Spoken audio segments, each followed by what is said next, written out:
I think they're going to set up something probably for the Rumble, and it's probably going to be Orton. I heard one theory that he could actually wind up somehow winning the title and then losing to John Cena at WrestleMania. I don't buy that, but I heard it. Yeah, everybody is. That's kind of the dream thing. That was the scenario with him and AJ together. Mm-hmm. Set up him and AJ for the Rumble. Taker wins the title at the Rumble, sets up him and Cena so Cena can break or tie Flair's record or whatever. I just don't see that being a plausible scenario. Neither do I. And honestly, I don't think Taker would go for something like that. He seems to be a little less selfish than a lot of the other guys. Mm-hmm. So I don't see that happening. But, I mean, I can see them setting up something with him and Orton. I can see them having that be the kind of go-between between Taker and Cena, is having Orton in there, in the middle. But don't they have to figure out what they're doing with Orton and Bray Wyatt first? Do they ever know what they're doing with Bray Wyatt? They start something and never finish it. Well, they definitely have to finish this one before Orton moves on to Undertaker, or that's not going to make any damn sense. Then Orton just turns on Bray at Survivor Series and costs SmackDown team the match. And then that sets up, Orton and Taker, because Taker's going to go after whoever costs them the match Sunday night. Because we know that the SmackDown men's team is not going to win. You've actually succeeded in making me interested in that match now. I don't know if you were intending that, but I like that idea. Well, I mean, logically you look at it, I think the SmackDown women's team will win, but the men's team won't, because Raw has to always come out on top. They just have to. So it's going to be somebody on the SmackDown team turns and costs them the match. Logically, you look at everybody on the team, and it's going to be Orton, because that does the thing with Wyatt, which makes no sense. Anyway, Taker came out on Tuesday and said, whoever fucks this up, basically, there's going to be hell to pay for me. So that sets up Taker and Orton for Rumble or whatever. And, then you can go into WrestleMania season with Taker and Cena, if that's still what they're going for. All right. I like that plan. I mean, Why that's are we kind of the supposed to only... care about this match, though? There's, nothing at stake. Well, there's getting your ass beat by Undertaker is what's at stake. Well, yeah, I mean, on the SmackDown side, that's basically what they said at the very end is, you lose, you're going to have to deal with me. That's what Taker said. You lose, you're going to have to deal with me. So that sets up something for Undertaker moving forward. And the only plausible person that it can be is Orton, because we've done Bray and Taker. Dean and AJ are still going at it. Who else is on Team SmackDown? Shane McMahon. Yeah, we've been there, done that. So that leaves Randy Orton, who really doesn't fit in with the Wyatt family anyway. And he's going to turn on them at some point, so why the hell not have it be Sunday night? Raw wins, SmackDown loses. You've got a program for Undertaker going forward. If I was Bray Wyatt, I would just stop recruiting people to be part of the family, because every single time he does now, they turn on him. Well, also, I don't know. It doesn't really say much for his magnetism as a cult leader either, because your followers shouldn't be that easy to flip. No, I mean, Luke Harper's been, very, very stable. And yeah. Why did I just say stable? He's been very, very loyal. Yeah, loyal is a better term. I mean, we saw Strowman and Bray have a little face-off Tuesday on SmackDown, so I don't know. I mean, Monday on Raw, so I don't know. I mean, it just seems going forward that Taker and Orton are going to be doing something somewhere. Is it my imagination, or is Braun Strowman actually starting to get over? You put anybody near Jericho these days, they're going to get over to an extent. Except for poor Kevin Owens, who just gets overshadowed. I don't know that I attribute it solely to what he's done with Jericho, though. I think I see a little spark of something in Strowman, a little bit of personality where he's not just a generic big guy with muscles who squashes people. There's something about him that's starting to connect with the audience. Well, you look at it, start off, he did the jobber matches. And then it was, give me a challenger, give me something. And then they throw Sami Zayn out there for nothing. That went fucking nowhere. Mm-hmm. And then you had Strowman a couple of weeks ago on Raw with the list. Right. That was and the he had point that little thing with Jericho. that was where it started to click for me. This guy might have something, but And then this past week, it was Jericho and Strowman and Seth on a 6-man team. And they had that backstage thing with the scarves, and Strowman rips up the scarves. Or actually, before that, he says, I want that scarf. I want that one. Give me that one. I want your scarf. Take it off. Give it to me. Yeah.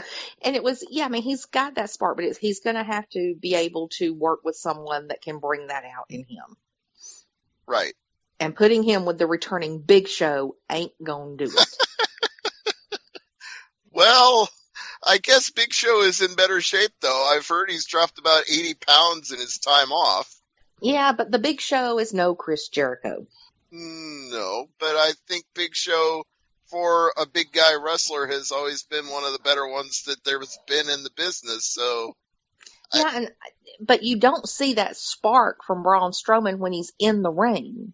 You see it when he has a microphone and is able to play off somebody like Seth Rollins or Chris Jericho. You're right. What exactly is he going to play off of with the Big Show?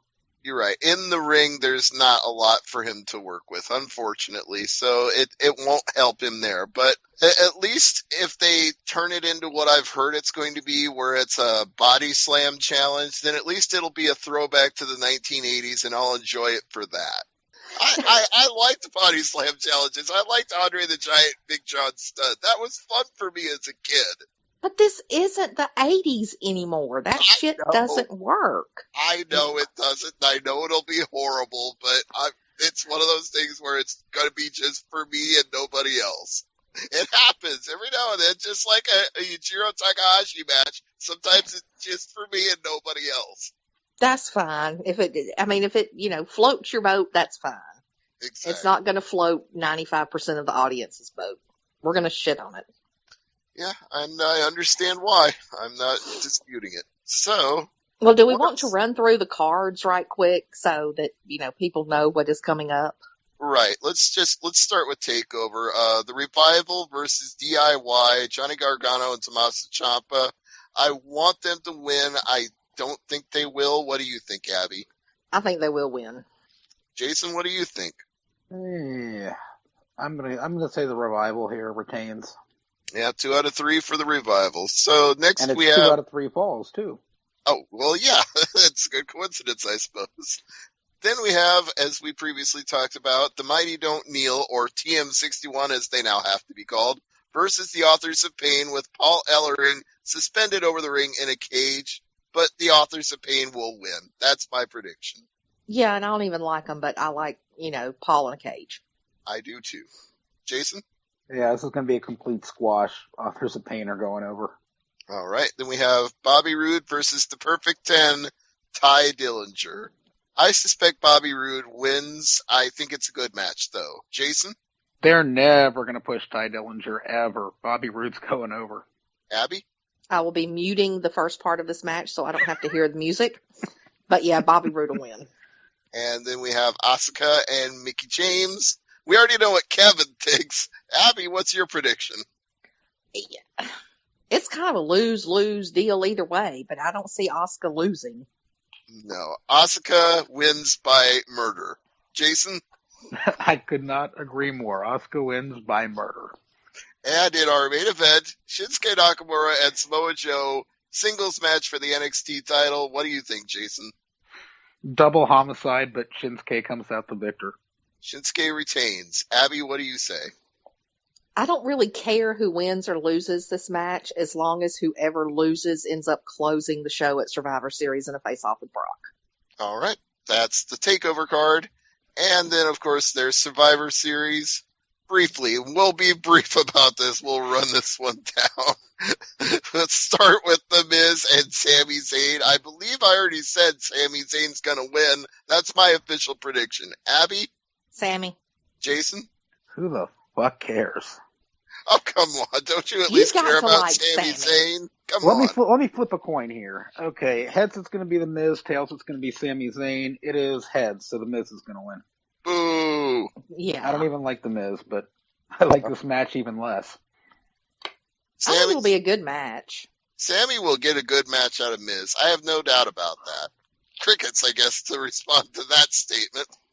Much like it will be. The Miz doesn't put on a bad match. He's had really good matches. I just don't like him.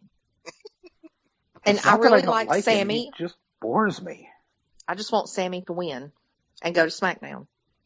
All I want is for them to not call him the underdog of the underground. God, I hate that. I hate it. I hate that almost as much as I hate Glorious. Well, you hate it a lot. I know how much you hate Glorious. But anyway, speaking of people I hate, the Brian Kendrick, and he is being challenged by Kalisto. Your prediction, Abby? Kalisto only to move the cruiserweights to SmackDown. 205 Live. That's why I'm predicting it as well. I mean, I love Spanky to death, and I think, he needs to keep the title, but the cruiserweights need to be moved to SmackDown even more. And I don't care about Spanky one way or the other at this point. I think it was dumb the way that they got the title on him, and I don't care that they're taking it off him. Jason? Yeah, 205 Live. Kalisto's going to win it. The cruiserweights are going to move to SmackDown, and the cruiserweight belt is going to be hot-shotted more times than the Never Openweight Championship.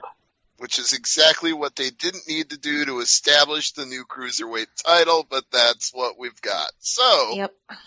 Now we move on to Team Raw and Team SmackDown in a traditional Survivor Series tag team elimination match. And forgive me when I read this, it's going to be a clusterfuck, but I'm going to make my best attempt at it. Team Raw is The New Day, which will either be Big E and or Kofi Kingston and or Xavier Woods, Sheamus and Cesaro, Luke Gallows and Carl Anderson, The Club, Enzo Amore and Big Cass, and the Shining Stars, Primo and Epico, versus, for Team SmackDown, the champions, Heath Slater and Rhino, the Hype Bros, Zack Ryder and Mojo Rawley, woo woo woo, American Alpha, Jason Jordan and Chad Gable, the Usos, and Breezango, Tyler Breeze and Fandango. That's a mouthful. Yeah, that is a fucking clusterfuck of a mess. Abby, Raw or SmackDown? SmackDown has the better tag team division, so Raw will win. I hate to agree, but I do. Jason? Really, the only thing I'm interested in seeing in this match is the Club versus American Alpha. The rest of the guys in this match can go fuck off, but I'm going to make it a clean sweep and say Team Raw is taking it. All right.